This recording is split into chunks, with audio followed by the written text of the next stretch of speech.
Welcome to Talking Giants, presented by SeatGeek. I'm your host, Bob McKinney, here with my co-host, Justin Pennick, and we've got an interview with Jordan Raanan live from the Indianapolis NFL Scouting Combine. Justin, how are you doing? Bobby Skinner, I'm good. I am good. Coming to you from the warehouse. Yeah, Jordan, whenever we talk to him, always have a good time. He's heard stuff going down in Indy, and touched on McKinney, touched on Barkley, touched on trading up in the draft, and even some thoughts around some quarterbacks, stuff like that. And of course, we talked about the Toney Awards, so it's always a good time. Yeah, I'm excited for no more interviews having to ask about Saquon and McKinney, because then we're going to know by the time we have the next interview on the show. How invested are you into the combine anymore? Because now I'm just waiting to hear rumors and stuff out. Like the on-field stuff is like, okay, I will look that up when I am putting together your prospect. We used to be dialed in, like watching the 40 times this stuff, and now it's just like it does not move me anymore. It's like I will write it down, I will take it into account, but I'm not interested into it like in the live aspect of it. No. I mean, I kind of use the combine as if somebody has like a really good weekend that, all right, I'll write that guy down as somebody I should look into. Like that's really kind of what I take it as. Dude, I tweeted this out. The D linemen are running 40s as we're recording this. Guys are so big, so fast, like every single year, and I think it's going to keep going. The athletes just keep getting better in the game of football. So it's kind of just crazy to see how big some of these guys are, how fast they are. Everybody, I feel like everybody's big and fast now. But I look at it as, especially for corners, are your arms longer than 30 inches? You get like the legit combine measurement and not height, the pro weight, day. arm length. That's what I'm looking at. Yeah, height, weight, arm length for the corners. I find that to be really important and not like inflated by maybe inflated by any pro day stuff. You're there at the combine, you get measured, and shit like that. I think the 40 matters for corners. I think the 40 kind of matters for the wide receivers. I think what is it? The shuttle that matters for the offensive linemen and the tackles. But I agree with you. I'm not like watching it live. You know what I mean? Yeah, and I think this quarterback, it's like the throwing drills with the quarterback, I think are the most useless piece of information that they're throwing against air. Yeah. So it's but hey, it is useful though. Like I do use it, like you said, 40 time for wide receivers and corners. I look at that, short running shuttle backs for offensive linemen, and like. And then the arm length is the biggest thing. Let's get these guys' actual arm length. You can usually tell how tall and big a guy is, and if their roster spot is lying. But what you can't tell is how long their arms are. So right. All right. Let's kick it off to Jordan Raanan first. Justin, you want to talk to us about something? But first, I'm going to talk to you about something. New sponsor. Hello. I want to tell you, and it's a new podcast and video series that you're not gonna want to miss, and it's called The Deal, co-hosted by Yankees legend Alex Rodriguez. And every week, A-Rod and Bloomberg reporter Jason Kelly, they're gonna speak with big-time athletes, entertainers, and executives like Maria Sharapova, Michael Strahan, and Derek Jeter, and even more. The Deal takes you behind. Yeah, The Deal takes you. Strahan and Derek Jeter. Yes.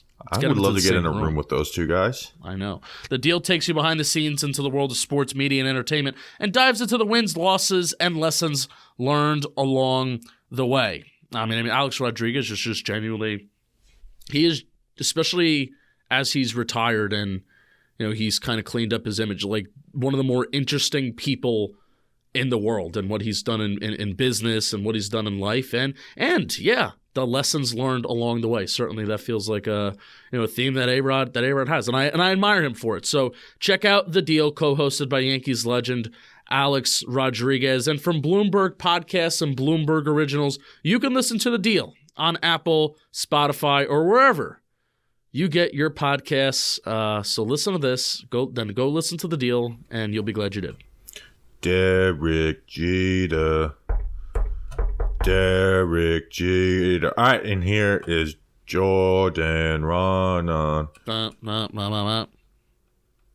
ESPN. I would now welcome on to the program of ESPN, Jordan Raanan. You're in Indianapolis for the Combine. How are things going? up there, I guess, or to the left there? How are things going in Indy? It's Indy. There's a lot of talking going on here. The teams are meeting with agents starting kind of yesterday, and today's Thursday, and into tomorrow, Friday. So by then it kind of sets. This is really what happens in Indianapolis.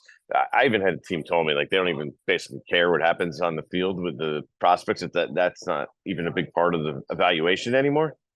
But what goes on here in the hallways and at dinners and late night drinking is free agency is basically set. The markets are set. The guidelines of deals are basically set to get a pretty good idea of what's going to happen in the next few weeks. Because that's the next step. It's really not the draft, right? It's free agency. Yeah, a good chunk of free agents, like they leave this weekend knowing where they're ending up signing. Pretty much, or at least like, okay, here's the 2 or 3 teams that are really going after me. Yeah. Let's kick it off with the Giants' current free agents. And do you think where do you think stand with Xavier McKinney? Because we really haven't heard one way or the other on him. Yeah. So Joe Schoen and the Giants have not yet met with Xavier McKinney's agent. That's going to happen on Friday of this week. That'll be a big moment there.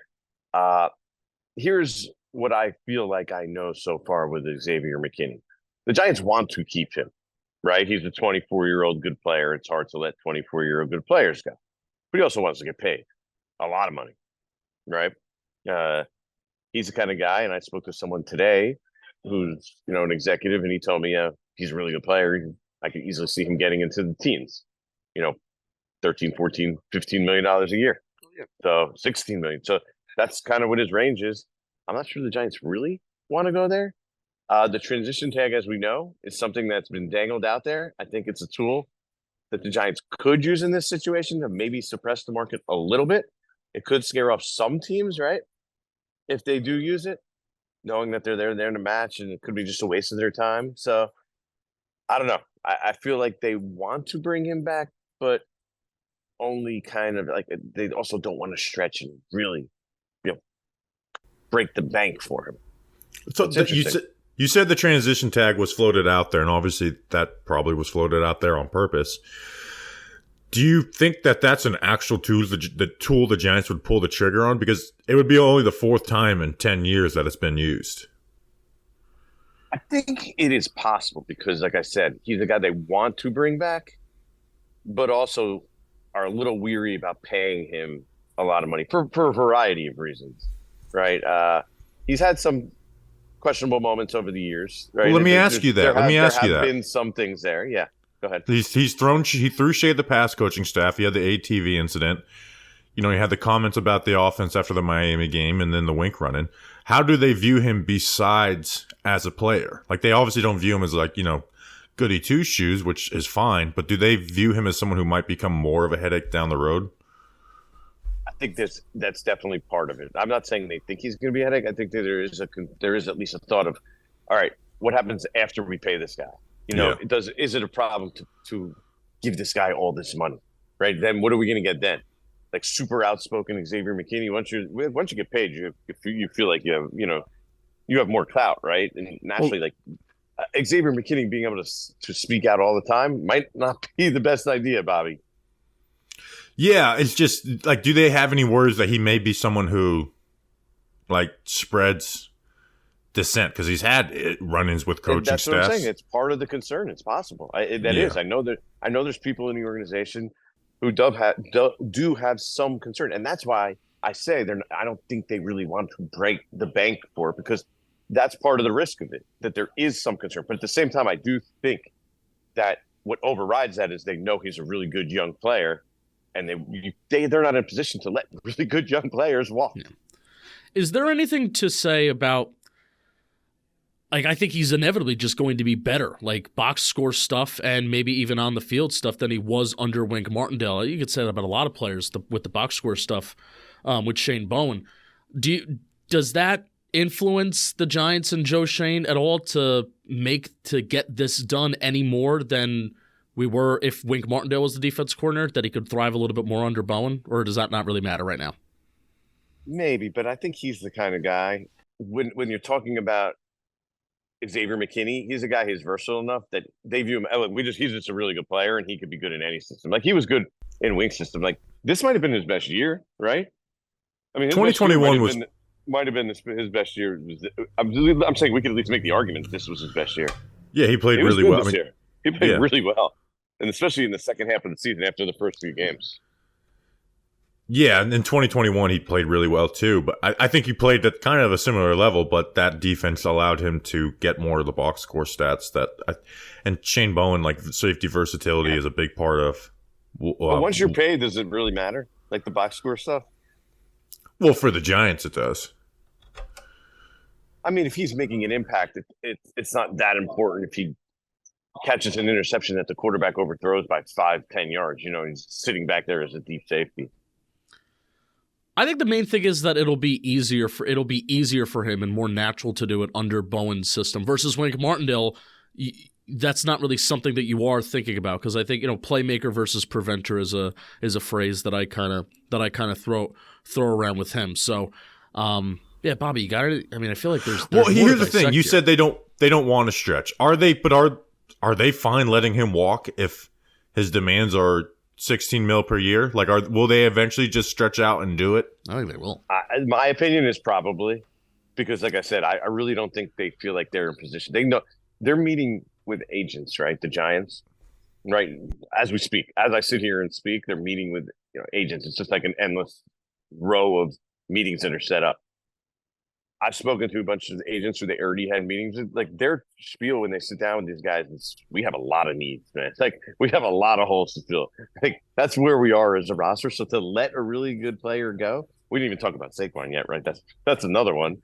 But to let a really good player go who's 24 years old, I really don't think that they want to do that. And like you said, eventually, if they're put in that corner, I think they would stretch and make it happen.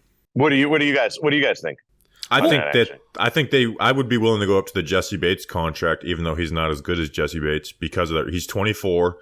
Yeah. He doesn't have weaknesses. It's not like a Landon Collins situations where it's like he's going to be paid the top safety contract ever, and he has like areas of his game where he just can't cover that well, and he's limited to the box. McKinney doesn't have that limitation. He's 24, and I think him getting tied with the fifth highest contract is fine when the cap has went up the way it has. Let me add this real quick, just so you guys can get context on this. His agent is David Mulugeta, right? David Mulugeta represents a lot of players in this league, but also you name the top safety, he represents them, including Jesse Bates, who you just named. Antoine Winfield, who's also a free agent, is going to cash in big time. He represents him too. Like, there's going to be no bargain here. He's going to get David Mulugeta, and he was Landon Collins' agent too, right? And Landon Collins got paid, yeah, right. So he's going to get paid a lot of money. That's my opinion. There's no like bargain that's out there. I don't think that's not going to happen here. Yeah, my question is, do they like think, oh well, he should be above $16 million per year, or would they end up being fine signing on the dotted line on a $16 million per year deal? I think they'd probably be fine doing that, and they wouldn't feel like as good as they did for Okereke last year, but they know that they're kind of in a spot where we need this guy. We can't let this guy walk. I keep saying that because I really have that from talking to people. That's the sense that I get ultimately. Yeah, and I think a lot of it could come down to guaranteed years too, and it's not just the average annual value, right? It's the guaranteed salary, it's the guaranteed years that McKinney can get out of it, and do the Giants feel? I think if the Giants offer a guaranteed contract of 3 years, maybe even if it's around $16 million and it's maybe even 15, and it's not looking at Minka Fitzpatrick and Derwin James money, which is I think like 18. Maybe the guaranteed years will incentivize McKinney more, but do the Giants want to give those guaranteed years? That's kind of like the back and forth. So it doesn't surprise me, but also at the same time, it does surprise me to hear like the Giants don't want to go into the teens, but it just seems to be like kosher, common NFL stuff for when you have a young player hit free agency like this. Odds are he's going to be looking for a top tier contract in his position, even if it doesn't hit like the top 2 or 3 players, and that's exactly where McKinney is. So I think they're going to find each other. The Giants need to keep good players in the building. He's probably asking for that top top tier number. Like he's probably asking at this point. I mean, I'm just guesstimating at this point, and I don't know Yeah. this for a fact. He's probably asking for like 18 at this point. You know Yeah. what I mean? Like, hey, look at the way the cap just went up. The percentage of it is now greater. The 18 now isn't what the guys got 18 5 years ago, Right. 3 years ago when Derwin James signed this deal. So I'm sure they're asking for a much bigger number than we're even talking about. And then maybe the Giants feel comfortable with 14 or 15, but in the end, we're talking about a couple $1 million a year. I think, just my opinion, that they'll suck it up and make it happen. The next one I want to keep it simple. Mm-hmm. Is Saquon Barkley back or gone with the New York Giants? The only thing I can say for sure is I think, and I feel pretty good about this, he's going to hit the open market. And I think, see, the thing is, the reason I can't give you an answer is because let's see what the market is. And if the market is low enough, I do think then he has a really good chance to be back. Right? Because then if he goes to the market, and most of the people I talk to, I even asked the GM, I said, what do you think Saquon's going to get? He's at probably like $8 million a year. Most people think around like $10 million a year, like something in that range, right? So if it ends up being that number and they bring it back to the Giants, I think ultimately he has a good chance. He has a decent shot of being back. But can't really give you a definitive answer. The only thing I feel pretty good about is he's going to get to the market. I'm really excited for him to hit the open market. Why? You want to see what his value is? Yeah. Especially now that there's going to be an influx of running backs too that will be hitting the free agent market with them, like Derrick Henry and Jacobs and stuff like that. I am excited to kind of see after Eckler, Zach Moss, yeah, Devin Singletary, and there's so many guys. After years of debating, Jordan, we've done it on this show, and even the last 2 years, will Saquon Barkley be back, and will he be traded? I'm excited to see what the rest of the league kind of thinks of him and how they evaluate him as well, because we've been debating for basically since he stepped in the door in 2018. I'll tell you the team that you hear most here in Indianapolis that is going to make a run at Saquon Barkley. It's the Houston Texans. And it makes sense for them. Yeah. Give the young quarterback the running back to like ease the stress on them a little bit. Now, what that number is going to be is really interesting because most people, like I said, that I talked to, it's about 8. Some said 8 million, some said 10 million. Some said, it's going to depend on which running back. It's kind of like your which flavor do you like best? We're talking like Derrick Henry, Saquon, Josh Jacobs, maybe even Austin Eckler, like those kind of guys. Which one maybe gets left without a seat at the end and then kind of gets screwed, right? And this is all part of the equation. But then I spoke to someone today, an agent who's been in the running back market before. He's like, somebody's going to look at him and say, if I put him in my system with my team, he's going to be so much better not playing behind that offensive line, and he's going to end up getting 14. And I was like, whoa, okay, that's a big number. Now, most don't think the running back market will ever get there, but all you need is one team. Yep. One team that gets wild, crazy, stupid, whatever you want to call it, and goes there. Do you think the Giants really if you gave Joe Shane truth serum, do you think he's privately hoping that someone offers him something that makes sense for the Giants not to match? Yes. Do you really think let's say it is 8 million. Is Saquon or is Shane thrilled with signing him at 8.5 per year with 2 years guaranteed? I think he would be good with that because that's actually not a bad deal, right? No, it's not. I would do that too, but yeah, so that's not a bad deal. But I do think he probably, in deep down, if you gave Joe Shane truth serum, is like somebody just offer him 14, and this way we could just be like, hey, that's just we go to ownership and be like, that's just too much money, right? That's not a smart move for our organization. Let's move on and let's go. And everyone will say fine because that's a huge number, and then you won't have to worry about it. He could go fill it with lesser players that are much more financially responsible for the position and what it's being paid around the league, and move forward, and then fill other spots because that's the thing here. They have so many other spots. What you mentioned that what position, where are they poking around down there for setting up for free agency? A lot of guard. A lot of mid-range guards, let's say like the $6 million type guard. So just adding that depth, I think, to the offensive line, throwing numbers at that. I think that seems to be something where they're headed. Now, the right tackle one is what I'm keeping an eye on. We haven't gotten there yet because what I kind of understood was that, okay, Evan Neal's kind of the right tackle until they get a right tackle. But you need to find a starting caliber guy to feel confident at that position, right? At least like somebody who at least is a proven average starter at right tackle so they don't go into because you can't, in my opinion, you just can't go into this season like crossing your fingers and hoping that Evan Neal is good at right tackle because then what happens if he's not? Then you're just a total disaster. What do you do? And there's also the same argument to be said about him with almost like with Daniel Jones, right? Where they're talking about, oh, Daniel Jones has missed a lot of games. Evan Neal's missed a lot of games for the first 2 years of his career too. So you almost have to use that same talking point with him. And I think that could be if they add a tackle, I feel like that's almost the justification. Well, we still believe in Evan, but he's missed games and this is just a backup plan, yada, yada, yada. Do you see them going out having a splash free agency move? Like, maybe not paying someone the top of their market, but the way they paid Okereke. Like, you see them making a run at Bryce Huff or someone that's going to get over $10 million per year? Yeah, I think cornerback is a position where you might see them maybe not splash, but like that next year, probably not Snead. Snead, that's going to be a lot of money, right? I don't know. And they might have to give up draft capital for him too. Yeah, there's a lot that goes with that. I doubt that's the route that they would go. But maybe that next, let's say an Xavier Howard type guy, like who's short term. Okay, we need to kind of fill that number one spot at least, or 1A. If you want to consider Banks in that spot right now, to fill that spot temporarily in the short term, and look for a guy like that, like a good player that if he plays, he's a solid cornerback. You feel really good about him as a cornerback when he's on the field and he's healthy. How do they view their QB position outside of we need to get someone because DJ is injured? Yeah, I think that's the number one thing here. I don't think and I know you could sit there and you could look at the film and it was bad this year. The dude started and finished 4 games.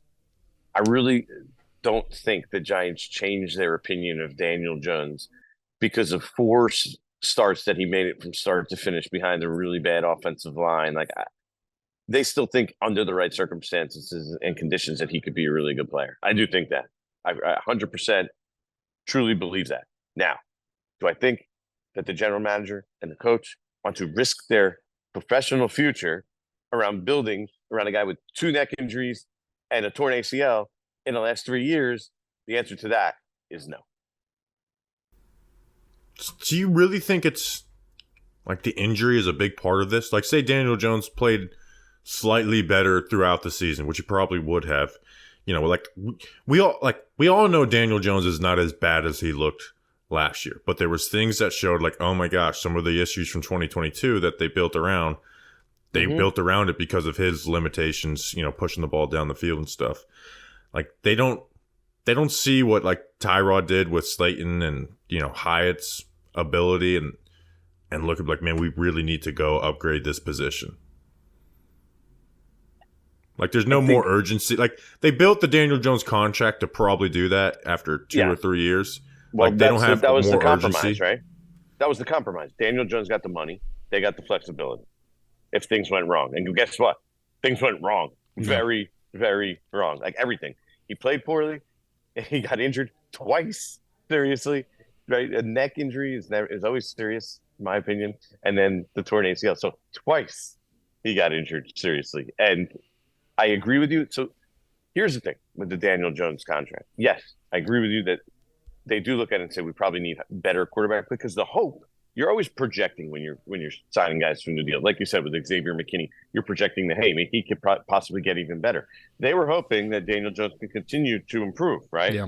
Instead, he regressed. So yes, in that regard, he didn't make the steps that they were expecting or hoped. They thought, okay, and I thought this too, to be honest with you, but their line just didn't let it happen. We never got to the point where we could even see that. And he just spiraled the wrong way. But we thought, okay, if Daniel Jones played the same way he did last year, and you gave him any sort of receivers and upgraded his receivers, you would see a better version of Daniel Jones.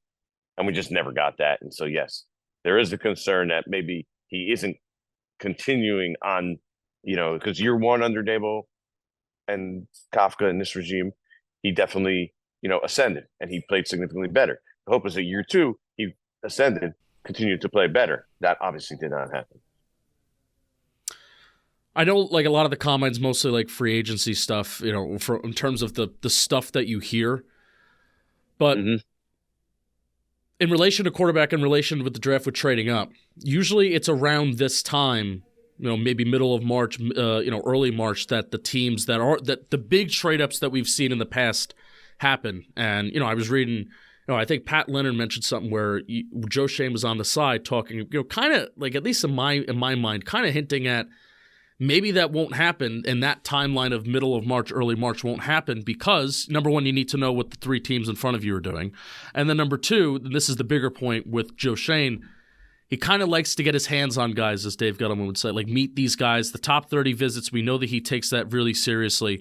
Anything from like Joe Schoen on the side or any like impression about the timeline of if the Giants do want to trade up, will Joe Schoen not feel comfortable because he doesn't know these guys yet, haven't fully talked to them? Anything in regards to that? Yeah, so let me lay out what I kind of have heard down here, okay? And I know the Giants actually think this. They think that the Chicago Bears and most people down here think that the Bears are drafting Caleb Williams. Like, that's going to happen, okay? So now the number one pick is not really tradable, right? Right. Number two pick is the Washington Commanders. Everyone is dead set on the Washington Commanders picking a quarterback. So that pick is not available. Right. So now the top two picks aren't even available, Justin. Number three, the only scenario, and a lot of people think this is kind of bogus. This is not really, it's just kind of being floated out there. So people think that the Patriots might want to trade, but they need a quarterback in the worst way too, that if the guy that they specifically like is not there and then they end up with the third guy and it's the guy that they're not especially high on, then you can get a trade. That, to me, is the only scenario for even a real trade up right now. Right? And we don't even know, and you'll never be able to you'll never know that until draft day. Right. Because the Patriots are going to be sitting there saying, we have to wait to see if our guy's there. So I don't even think that the trade that you're talking about, where's the scenario where there's going to be a trade up like you're talking about? Right. Like now. Right. I don't think it's out there. So that's why, yes, if there's a trade, it's going to be very late. It's going to be, right before the draft, the day of the draft, the week of the draft. And I don't think we're going to see that big trade this year. Yeah, because I think everyone's just like top three quarterbacks, and they view it as like any team would be thrilled to get those top three. And I cannot wait to do our quarterback draft preview on this pod because I want to talk about these guys' flaws and stuff. With Jaden Daniels, like there's got to be work. Like, I could see if Jaden Daniels is the guy there at 3, maybe them not wanting, right? Like, there is some flaws to his game. And, like the similarity has been brought up to Justin Fields, where it's like that middle of the field intermediate game, he does not see it well, right? And I remember watching, I just want to talk about Jaden Daniels right now because I've been watching him. I remember watching broadcasts in the middle of the season, just quickly just to get an idea. And like, oh, he attacks the deep middle of the field. And then when you watch all 22, it's like, man, there's some guys that are wide ass open and he's just not seeing it, but he'll run for 65 yards on that play and no one ever thinks about it.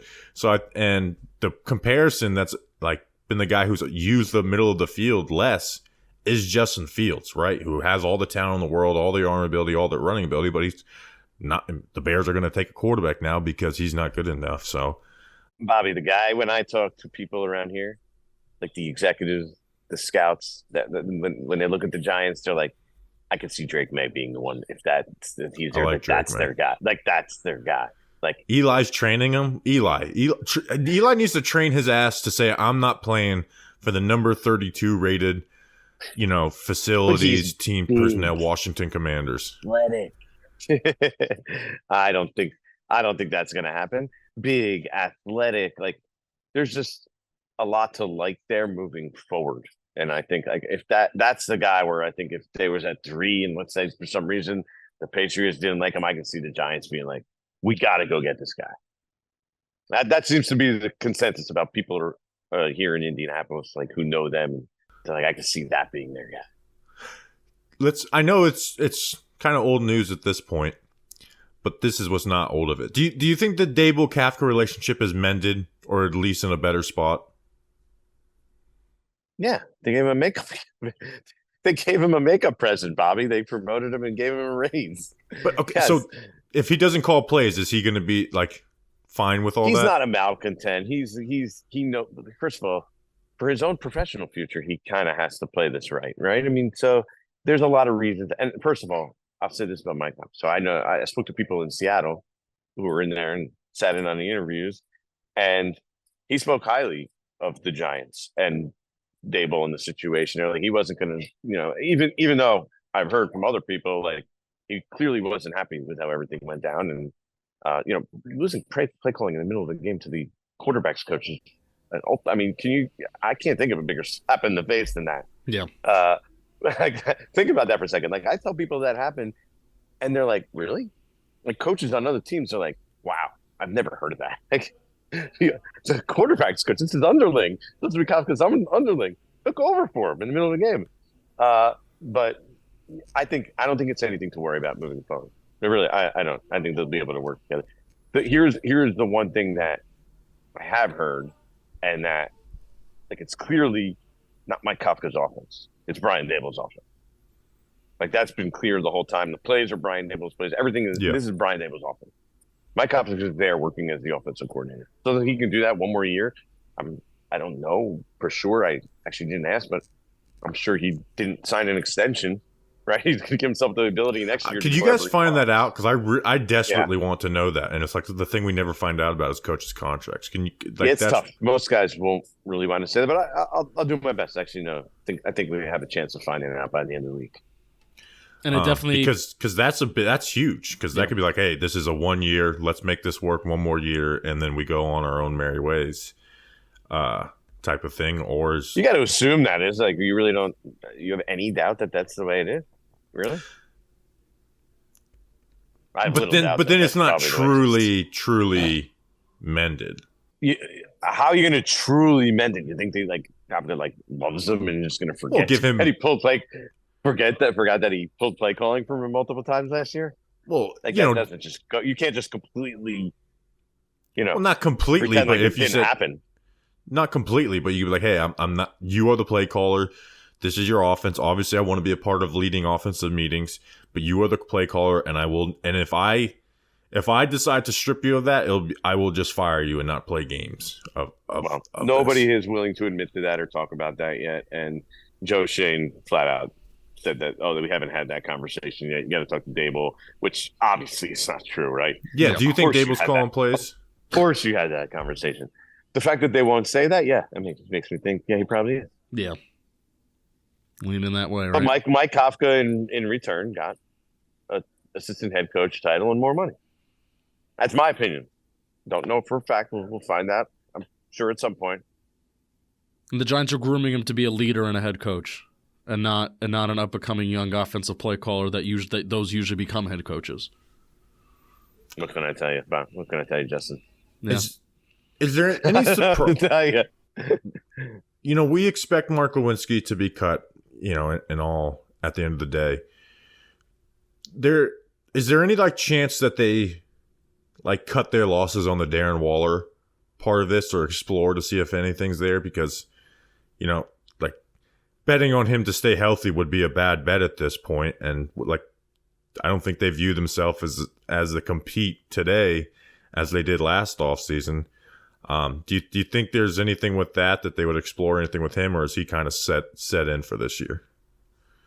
No, I still think there's something there with Darren Waller. Not necessarily that they're going to cut him, but like, let's see where he's at mentally. Let's see where he's at after the, it's been a tough few years for him, right?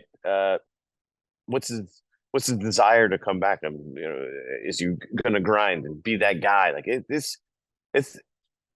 I think it's hard to imagine he's going to be that same player again, right? Like it's like when injuries keep piling up, usually you don't just all of a sudden get better and put it back together and get back to that level. It's tough, and it's been a grind on him. And I believe he's taken some time away, and he sort of like a reset. And let's see where things are then. I think it's definitely something to keep an eye on here in the next few weeks. Justin, do you have anything else on like current roster stuff? No. I mean, there's the most important question of all still to come. Do you think you're the front runner for the Toney Award right now? You're doing a good job promoting me. I appreciate it. I mean, until you throw me under the bus later in the year, I mean, it's Wow. pretty good. Well, So, just stay consistent. I am keeping track of like news broken and stuff, and you all the categories, and you are leading right now. yes. Okay. It's early though. You're not supposed to celebrate early in the race. You know what I mean? No, you have to stay strong. Like I am going to do my best to get Danny King to break some news like towards the end, and like, okay, this can be the decider, like how many people credit Danny King for this. Here's the thing about that.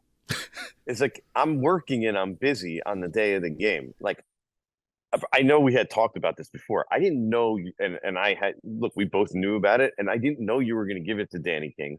I didn't know it was out there even, and yet you're like, how am I supposed to give credit to something I didn't know was out there? Journalistic integrity. Well, when your mentions are getting filled up with credit Danny King, you could say at first. My mentions. I'm like, my phone is like literally in my pocket. I'm on the field. You know what? I will justify Jordan here. Because I will. Because when you're at the game, I know Jordan and I are very, we have very different game day experiences. But when you're at the game, like I don't get service. I'm not on my phone on game days. There's no time. You're not on the phone like you are. He's in a press box. No, but before the game, I'm downstairs. I'm on either on the field, in the tunnel. Like I'm doing different things. I have different responsibilities. Can you come to a tailgate this year? Speaking of, you just outlined that you have pregame responsibilities, and so can you come to a tailgate this year? We could try. I literally get to games probably 3.5, 4 hours before a game. That's perfect. And I'm doing stuff at that point, but I got to do stuff. I want to have the license plate game. The what? The license plate softball. The license plate guys said softball game. I was like, what? I thought you meant like there's a game next year for the Giants. The license plate game. I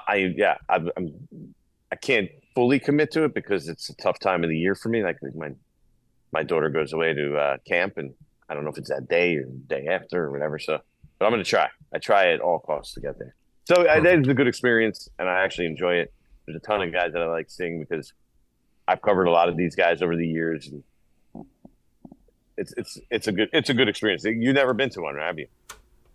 No, I had FOMO in 2019 because that was when I first got on Twitter, and I wasn't there. So yeah, I mean, there's just been he gets a lot of guys there, so it's pretty cool. If you're a Giant fan, I mean, you can't come up with a better place to get autographs of like so many Giants players in one spot, and classics, especially from those 7 and 11 Super Bowl teams too, and then the current team as well. This is a question I have about the Toney Awards still. Okay. Can you describe the group chat when it was announced that Ryan Dunleavy won? Because in past years, everyone would kind of acknowledge it and stuff. This year, nobody acknowledged the Toney Award. It felt like a mutiny. Like we cannot give this award any credence. Yeah, we just ghosted it. We ghosted him. No response. Wow. Nothing. Yeah, because I knew the group chat was popping about it, and Ryan Dunleavy was probably the most genuinely happy person to win it, and you guys didn't give him his due. You didn't complain. See, but here's the thing: nothing. I think you're misjudging what the group chat is. The group chat isn't like when Dan Duggan won. We're like, "Oh, congratulations, Dan." We're making jokes about other people, like somebody else got 1 vote or something. Like, haha, that's funny. Hey, that's not funny. Giant Insider got 1 vote this year. I think I give credit to them. It's like those are the kind of things we bring up in the group chat, not like, "Hey, congrats, Dan!" Slap on the back. Like we don't. That's not how it operates. It's not the professional Slack of "Wow, congratulations!" It's your whatever. It's you with your friends making jokes about everybody. Yeah. I was in the locker room. I know the if anything, we're like making fun of Dunleavy for something. It would be like if there was a comment, it would be like something mocking him about Saquon and winning it at the same time. Oh yeah, what are you gonna have the dinner to celebrate tonight? You're gonna invite Saquon to the trophy presentation. Like that's what it would be. I'm looking forward to the award in 20 years when we're older and we're still like every year for the last preview of the regular season giggling about like the Kadarius. None of the kids will know who Kadarius Toney is. And we will still be like we're going to keep that name alive forever. So I'm very excited. Can I say this though? Yeah. Is that when Kadarius Toney, you guys, not just you, but fans in general were like supporting him. Oh, you guys are asking him this. You're overblowing this. Like, come on. We knew right away what that guy was going to be like. It was still hilarious, though.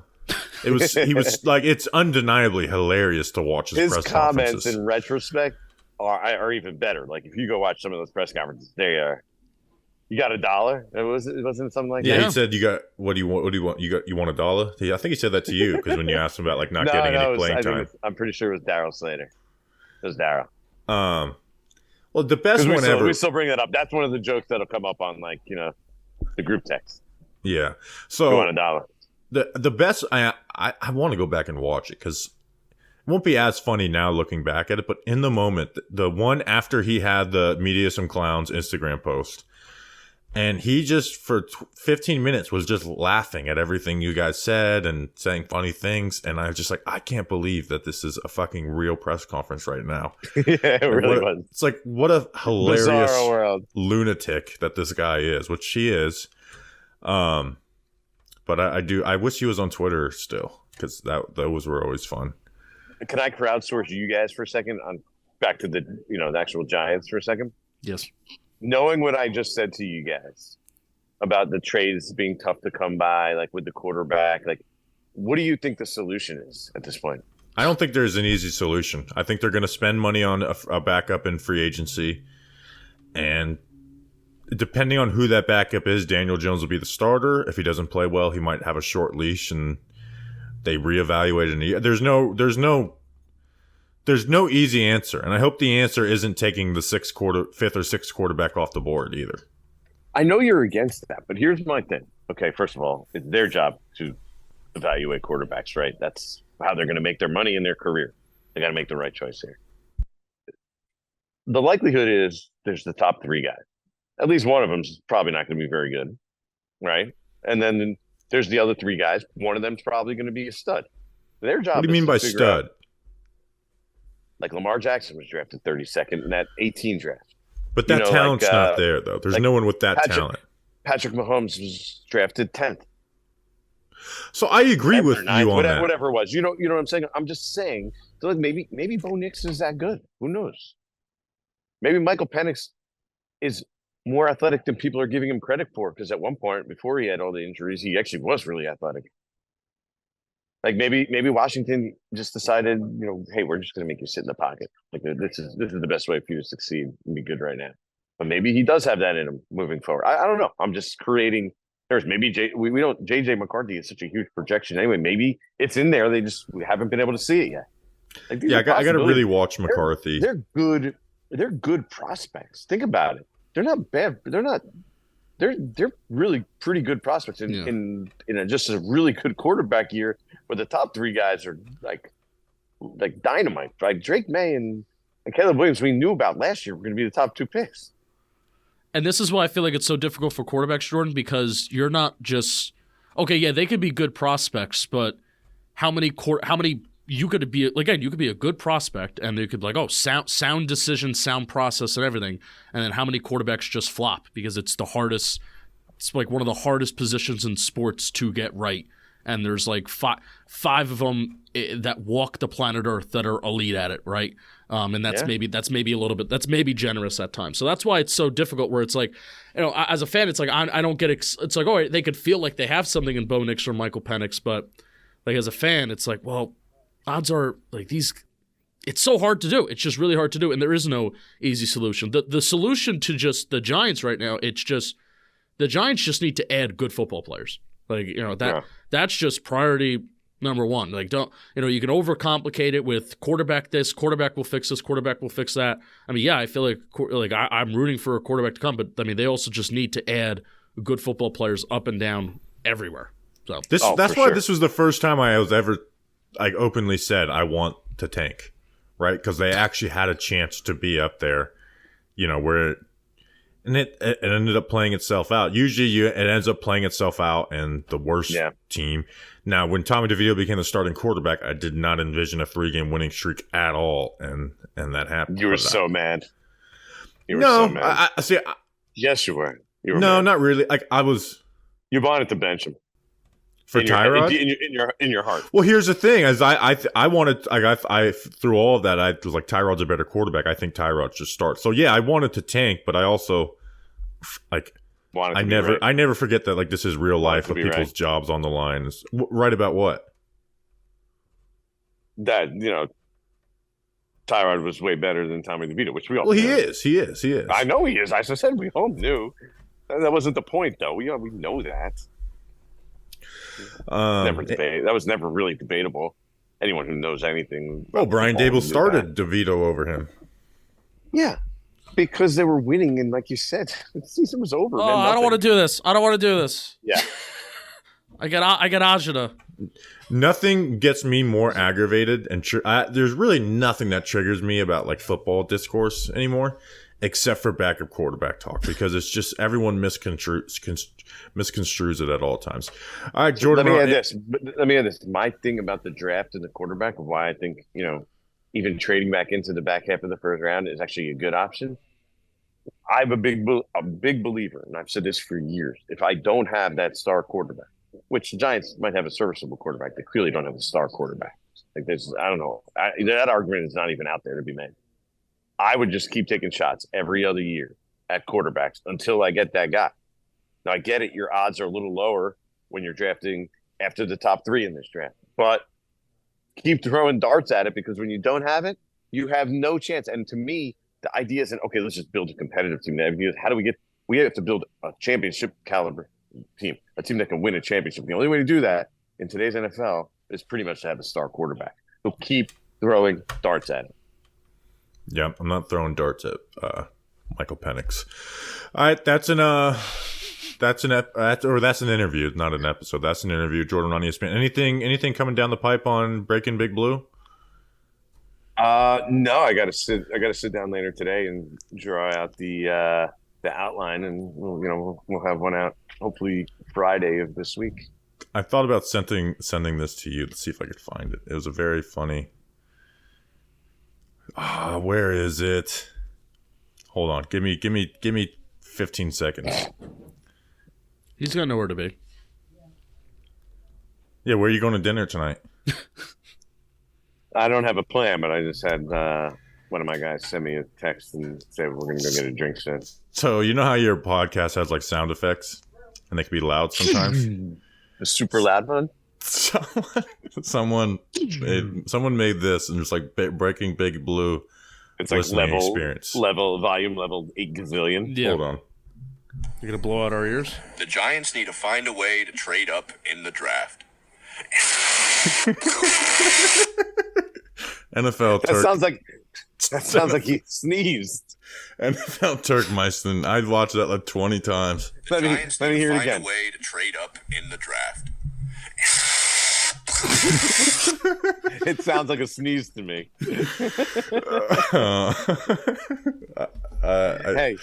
Hey, listen. at least it has an identity. You know what I mean? Yeah, It gives it some oomph. Oh man, that got me good.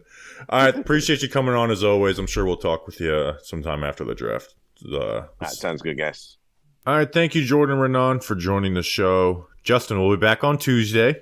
Not sure what we got planned. Obviously, we'll have our little free agency preview next week. And maybe McKinney will get tagged, right? Maybe that's something that happens on Monday. I doubt Saquon will get but maybe that is something they use on McKinney, even though it's a 17.1. So I doubt that. But we'll get into all of it. So appreciate you guys for listening. We will see you on Tuesday. Have a good weekend. Until then, let's go Big Blue.